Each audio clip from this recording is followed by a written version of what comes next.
Yeah! Yeah! Yeah! Yeah! Let's use this microphone. What do you think, Dan? Can you tell the difference between this and this? Huh? Which one do you like? You like the one that tickles the chip that was implanted at your birth, or do you prefer the raw voice as it's projected directly from the lungs? I think I'll take both of them. That's what Gregory Corso said to me. He said, whenever anybody says, you want this one, you want this one, always say, I'll take both of them. I call that the poet's choice. Just as I say there is a poet's economy, and it's the only thing that's left to stop the horrific triumph of capitalism. You know, why is that? That's because poetry is a gift. I had a guy, Anthony, came up to me at halftime here and said, I hate to force this on you, but I made a chapbook with Liddy, his wife. They're an amazing duo, and they read their first poems of all time today at the workshop. Let's hear it for first poems of all time. I hate to force this on you, you know, and it's like, honey, this is what we do. You know, we write it down, we put it into these little things, and then we give it to each other, you know. And it is truly the only way you're going to stop, because, you know, it was Pound who said that the poets are the antennae of the race, that we're thinking of it before. And if Bill Bissett is thinking of it, you know it will eventually happen, you know. But the problem is that as soon now, because of the speed of digitalization, as soon as you think it, they've bought it, made a deal out of it, and resold it to you, you know, which is the essence of the capitalist impulse. Eventually something else will happen, and I believe it is going to be poetry, and I think it has to do with our own identities, that what they're buying now, I've decided to really let this microphone lead me around the stage. What we're doing now is seeing a time where the homogenization, you know, we are no longer citizens. We are consumers. That's the way the top-down capitalist system has us in their maws, you know, the Pringleization, if you will, you know. We refuse to be fit into a tube, you know. What's this got to do with language? Everything. Everything, everything, everything. You know, as poets, we know that language is the essence of humanity. Language is the essence of humanity. Poetry is the essence of language. Poetry is the essence of language. The fastest way to get to know a culture is to get to know their word slingers, the artists of language, the people who use the stuff that we have every day as an informed art, as a way where the words always say what they mean and where they mean what they say. And it's in all of the marvelous ambiguities and number of definitions that you try to give to a word that is the athletic playing field for the poet. For me, I made up these reading lists and you know, how to get to, let's say, Antonin Artaud and his belief that a single theatrical act is worth more than any theoretical treatise. You know, how do you make a reading list that lets people, how do you teach, and Codrescu knows about this, how do you teach Dada that is basically anti-art? You know, I mean, it's art that's exploded. How do you get into the stuff of consciousness that's beyond speech when all that we've got to get to each other is speech, is talk, writing being solidified speech, words being meaning nested in sound. Well, I handed the reading list out to the guys who are doing the hip-hop, and they said, this no longer is relevant. What am I talking about hip-hop? 1970 something, or, oh yeah, 78, 79, I was at the New Eurekan Poets Cafe when they put on Curtis Blow's These Are the Breaks on the system, and I started dancing to poetry, which had always been my great desire. You know, how do you dance to the multiplicity of meanings and the rhythmic constructs that cause your mind to dance, but your body's just sitting there in a classroom with a pencil stuck up some orifice or other.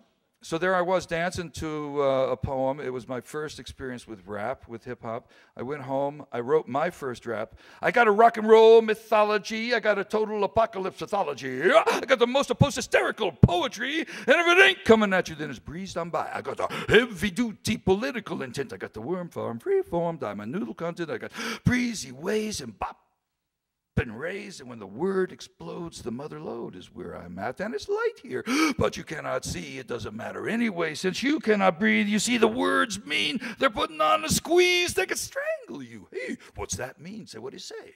Say what he say. Say what he say. He said he say. He said he said. Go on and say. He said. What did he say? He said. That's what he said. That's what he said to say. He said to say.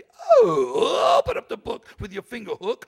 Scan it with your television eyes. Television eyes. Television. Fuck it with your eyes. Stick out your tongue. Memorize. It's just you reading. The book is breathing. So I came back the next day to the New Eurekan. And I said, I have this. Now I have written a rap. I know I am a white guy, but I have done this thing, and I would now like to perform it. And Miguel says, okay, Bob's ready to go Las Vegas. He's ready to perform. So I went up and did the poem, except for one thing. Willie Correa in the booth got the lights going so Las Vegas that I couldn't read the damn poem. And that's where I said, I better, memorize this shit, you know. And that was the start of something else, too. Yeah, let's hear it for Bill, hearing it from me. Thank you. So I started memorizing it. This reading list is not relevant, okay? What is relevant? I'm a hip-hop poet, man. I just make this shit up. I am sorry, you are a poet. Oh, it's such a drag. Because, you know, hip-hop is a form of poetry. It is rhymed. It has rhythm. It's, you know, what else do you want for a poem to be? How do you define it? I love it when people talk about defining poetry because then you have them talking about poetry. You know, so I love it. I'll be happy to argue with you about that one. I'll talk all day long. We can say hip hop's not a poem. Now, of course, I said to LL Cool J in '86, this is backstage at the Limelight. Oh, you, I said, are the poet of the year. What do you mean? Look, man, you rhymed Ayatollah with granola. He says, Bob, do not call me a poet because that is economic death. Now that hip-hop has conquered the world, now that hip-hop nation is the world, the hip-hop rappers can now say they are poets, and they are our poets. You know, they're the poets. They're using language. They're slinging it around. That's poetry. The problem is, you figure this one out. Hip-hop is a genre of poetry, but hip-hop is bigger than poetry. Now, the only way you can understand that is if you're a poet, and you understand that the contradictions are inherent in what we're doing. Whee! This is the way they do it in the TED Talks, and that's why I'm going to do it in the DEB Talks. The DEB, as I understand it, stands for declaim, emote, and lots of bullshit. DEB. Okay. So, but I'm trying not to give bullshit. I'm just trying to do it in this form. It's new for me. Thank you for being here at my experiment. I'm experimenting at the fucking festival. Oh, dear. Where is the lineage of you in this? Well, you know, the Sugar Hill Gang. Well, wait a second, you know. And then it just sort of snaps in like it does, that this is the current manifestation of the African American oral tradition. You know, it's pretty obvious, isn't it?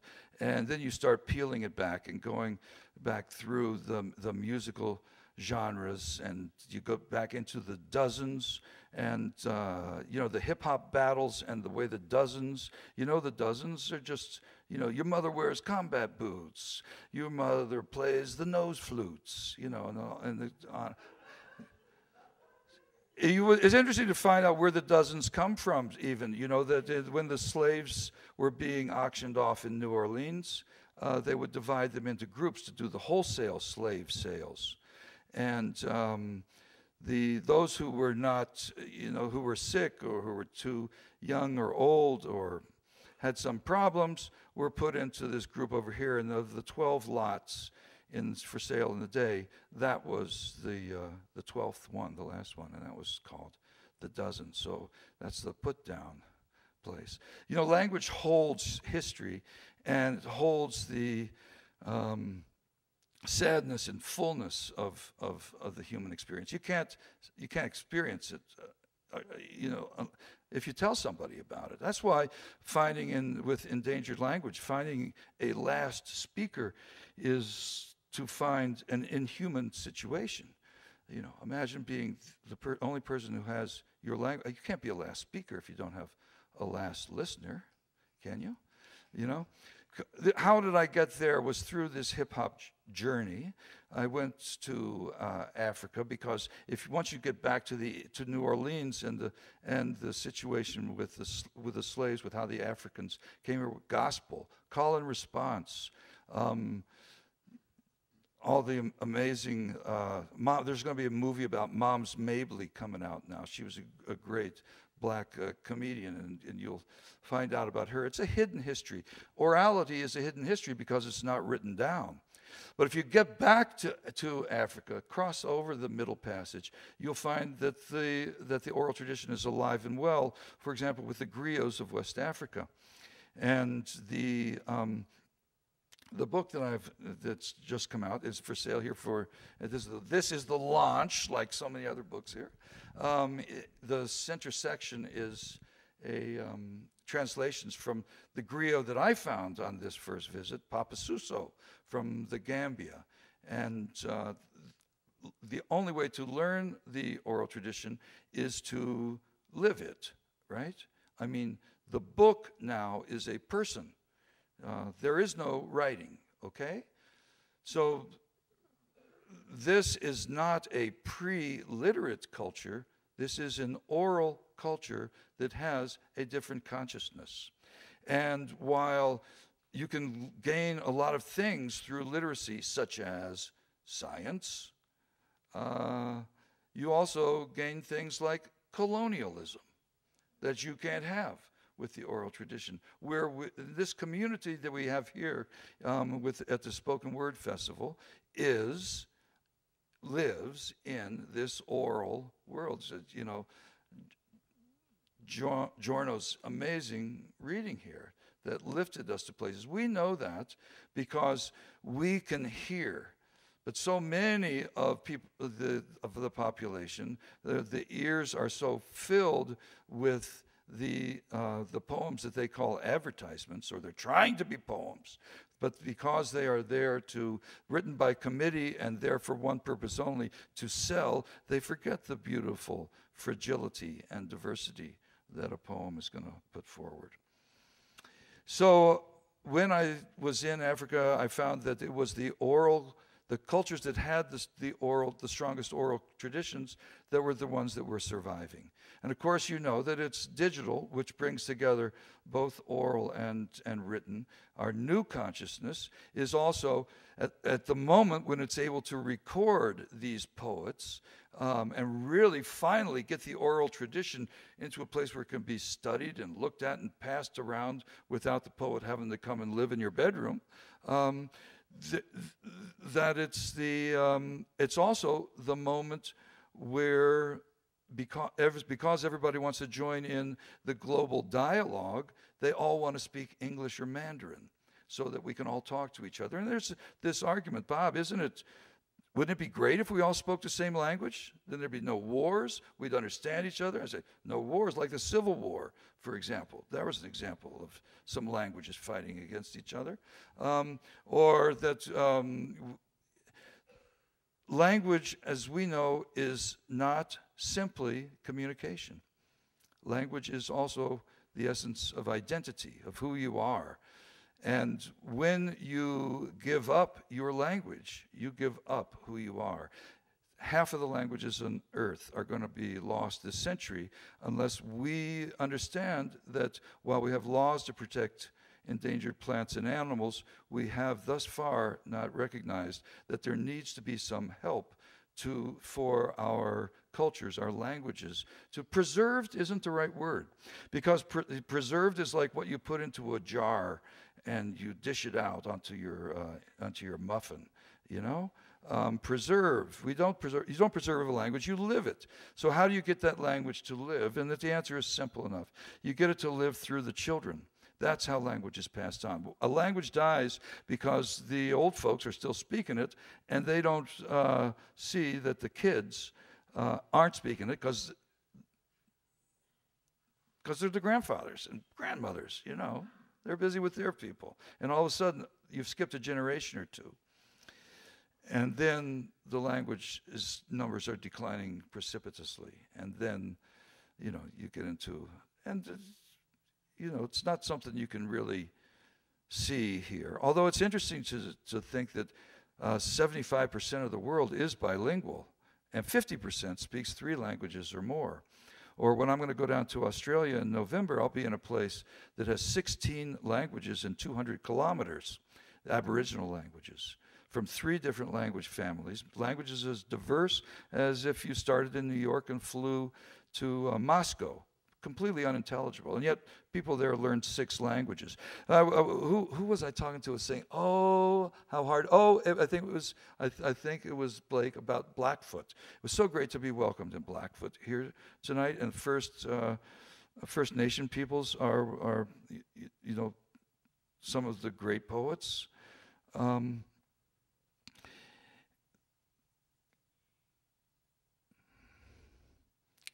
I guess what I'm saying is that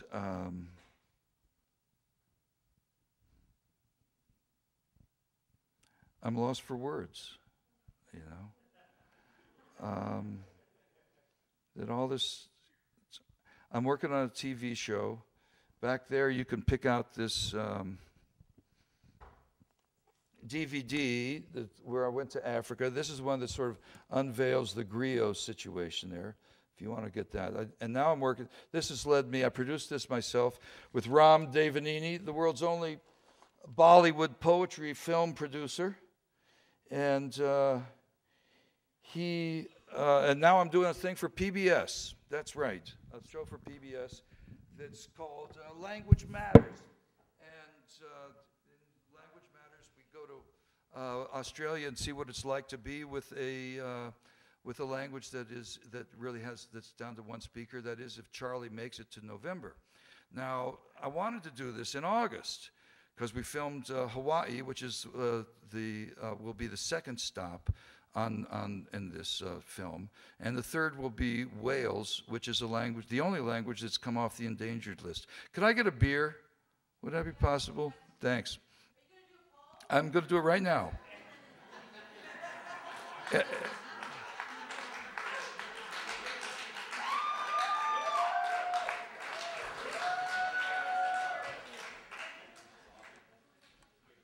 Watch out for those Deb talks, guys.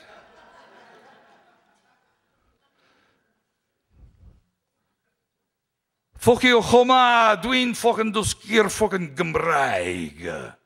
Dyna'r titel. Rwy'n taimlo fel I draig och yn hangol I ffroer. Bardd Americanedd tumfat yn hangol I stomp. Fuck off. I'm a fucking Welsh fucking learner. That's the title.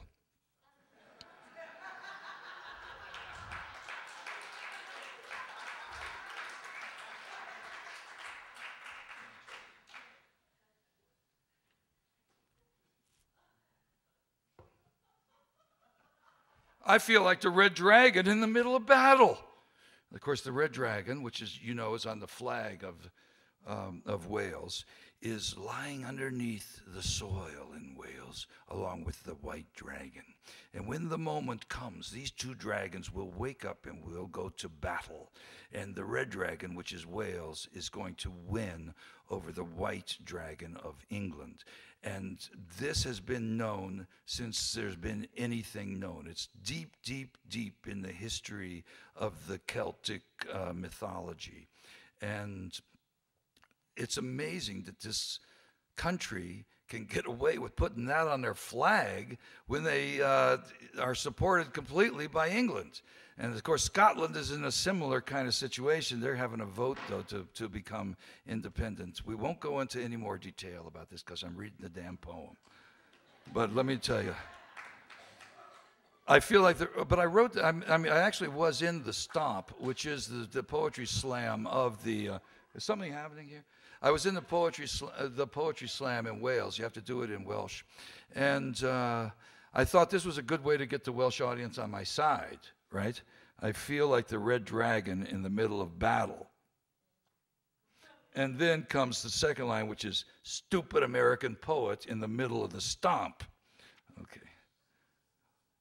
Isiai adhahiriad, dim possibiliad, isiai ngaferiad, dina definiad o wurthawidiad, a destroyer definiad.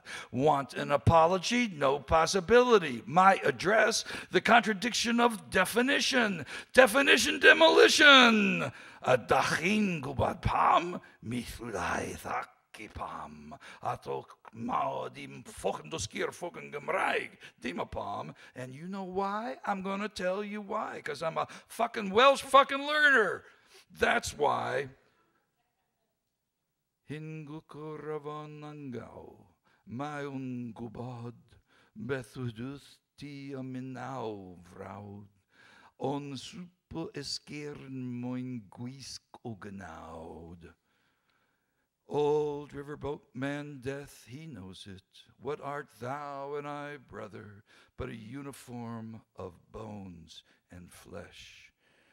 Du good chin clow chod arich kefer rodi R. Williams Parry, T.H. Parry Williams, un imperialis Americanais. The above lines were stolen on your behalf from R. Williams Parry and T.H. Parry Williams in the name of American imperialism. Ladies and gentlemen, my first line of Kenhaneth, von Vigiana bon the Gesai, Vethinischen Tavo Genhaneth, un Uskud un Uskern. Kenhaneth is a form of a poetic technique in Welsh that has been around since the 11th century, and is quite complex, dividing the line in half and then having a consonant chime go between one half and the other, something that would be very difficult for us to see, let alone hear. See, because a lot of the letters that we know of as being consonants are actually vowels in Welsh, like W, for example. But people at the Stomp are very tuned into what a Kenhaneth is and gave me a lot of applause on my first one, which actually translates to shaking in my bones. Now, the meaning may not be so much, but as you can hear, the sound, un usquid un ve askeren, is singing to you. Mein vir vidochi, dwinin uskid ve eskeren, a dachin gubad palm, akos ve modem fucking doskier fucking gumbrag, dinner fucking palm, baby, ur unig for the wathal the gerdon. Ui kissini, them my bob kussani dod, un air gumbrag, un ve mahin I lond, e freud widion. It's true, I'm shaking in my bones. And you know why? Because I'm a fucking Welsh fucking learner, that's why. Baby, the only way to stop this poem is to kiss.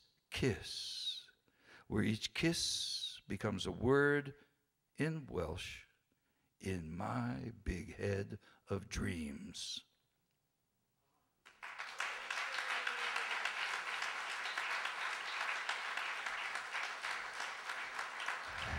Thank you. It didn't just start yesterday, nor marks Dowenhour. Ting Klingit.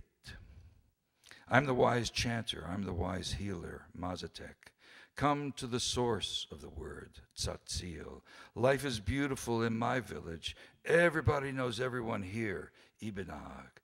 This is what our land looks like. This is how our speech sounds, Jujuan. I have traveled over the plains, the shore, the mountain, to collect the lost sayings of my old ones, Mapuche. Where do we go when even the leader reindeer loses its nose for the wind and can't find its way back west, North Sami? Oh, if it were to happen that the spoken world could live in the fingerprint of the speech of my ancestors, Guarani. It's deeply moving. Our language is at last being heard in a different land, Arabana. That person who was given birth by his mother on this soil, whatever language he speaks, he's still an Afghan Pashto. A Welshless Welshman in the back kitchen of his house, he keeps a nation, Welsh. We speak just one language, which all the continents understand, Sierra Zapotec. I seek God's help in a 1,000-line poem in which grammar's basics are outlined, medieval Arabic. I want to write a line and hire a messenger who has an entry visa, Mari. I'll fold up the world into my pocket, Breton. Help me search the meaning written in my life, Micmac. From my lips there blossoms a spiral language sign, created by my ancestors and carved into stone, Totonac. Lines incised for chanting out Rapa Nui. O Wazir of Delhi, today I've seen the king of Egypt's wife. No strange story did she tell today, but she was shedding tears on her golden throne, Gauri. The sun is setting on the side of the river Snaefell, Manx. I'm singing in order to give you a song, Wanga. Welcome to our language. Taste the sauce, Tigrinya. Now we've finally had a good conversation, they said, Tang Mi. So, this poem is called Konsei, which is a word from the Boro language of North India, which means to pick up something with great care because it is scarce or rare. And each line is written from in a different language, and that's it. I should get off of here. How about if I do one poem to close? Is that good? Okay. Would you like one poem to close? Okay.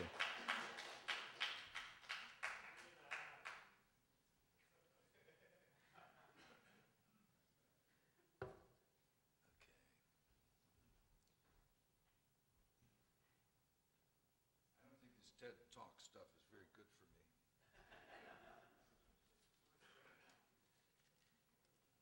Before I do that, I'd just like to let you know that I've been working on a poem for the New York City subway system. You know, in down south we have the Homeland Security that says if you see something, say something, as part of their advertising campaign. And I know this is a little risky after Boston, but that's another story, full of sadness and stupidity. This story is a story about the fact that it's the poet's job to say something if you see something. And that's why I say banana.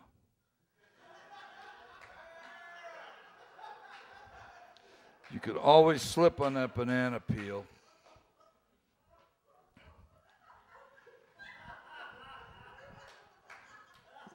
Last night, as I was passing into sleep, one final thought began to race me to the dream, intercepting the sweet powers of Morpheus and pressing me to wakefulness and purpose, I drew my pen and prepared to set down this marvel, the final thought of my existence, or so it seemed.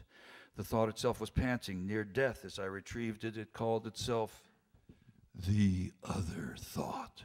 What? A thought appearing in my mind that's not of my thinking. A thought, I thought I'd exiled that thought, banished it as not of me, not me enough, then urging me to please shut up. The other thought continued. Do not dwell upon the political impossibilities of your own inability to entertain any but your own precious thoughts, buddy. Rather, amend your ways to allow other thoughts existence. What? I said. Allow another thought in my mind, a thought not of my thinking? 'Tis impossible, I countered, for by so doing am I not giving up the very basis of my own existence, the essence of me?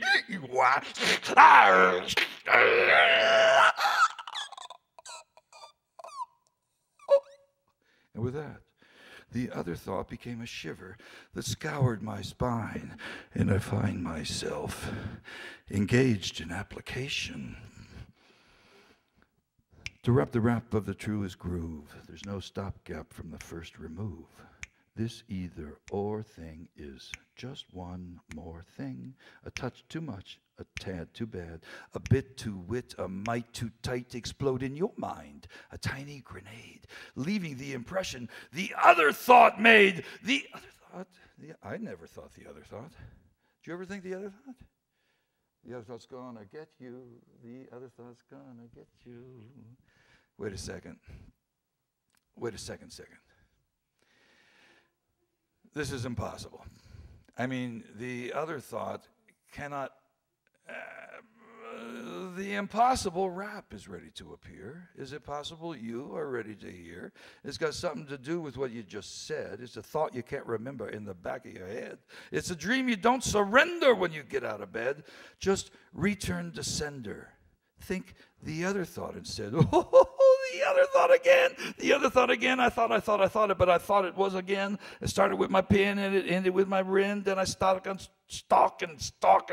Got a stalk of asparagus that's just coming up all green and shiny like it's in the middle of a love lake filled with species that haven't got any other way to speak to each other than inventing a language because they are exogamous. Exogamous meaning that you can't even marry somebody who speaks your own language, which I think would be very beneficial for for marriages, you know, because you have to invent your own language with your partner. But we do that anyway. But some of us do that. Wait a second. Oh, might as well go to bed. Chill that hot thought head. Good night. Sleep tight. Twixt waking and sleeping, the other thought is creeping and leaping into place right before your face with a certain grace. Well, in that case, is it impossible? It's a sine qua non. It's a itsy bitsy skitsy. Other thoughts on the phone. Hey, it's so humiliating when your brain is on call waiting. It's so humiliating when your brain is on call waiting. Back. Back before you said it. Back before you were there too. How do you do as you're thinking on the blink? And what is it to you? You can't tell what from what not. Oh, that's what the other thoughts thought. Oh, that's real clear. You can take your tongue out of my ear. Another other thought is surfacing. The surface disappears. Caramba, take a number. Caramba, take a number. Come on, get in line with your mind. Get in line with your mind. The other thought's gonna get you. The other thought's gonna get you. And if you say rapping, it's just scratching on the surface. I think I know what's making you so nervous. You say you don't understand the beat. You put your ears up to the ground and listen to your feet. Oh, yeah. Oh, yeah, oh, yeah. Oh, yeah. Oh, the impossible rap is ready to appear. Is it possible that you are ready to hear? It's got something to do with what you just said. The thought you can't remember in the back of your head. the dream you don't surrender when you get out of bed. Just return to sender, think the other thought instead. That to trance in the end.